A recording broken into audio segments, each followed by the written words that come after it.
Nakushukuru Mheshimiwa Spika kwa kuweza kunipatia nafasi nami kuuliza swali.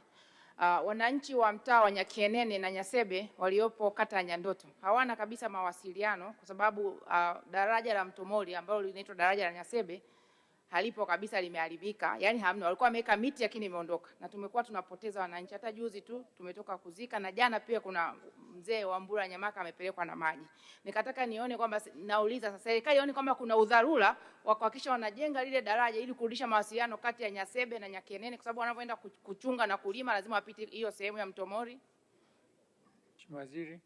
Mheshimiwa Spika, kwanza ni wape pole wananchi wa jimbo la Tarime mjini na Mheshimiwa mbunge Mheshimiwa Esther Matiko kwa madhara hayo makubwa kupoteza maisha katika daraja hilo. Lakini niwahakikishie tu kwamba serikali inafahamu kwamba madaraja yetu mengi kote nchini yameathiriwa na mvua, likiwepo daraja la Mtomoli.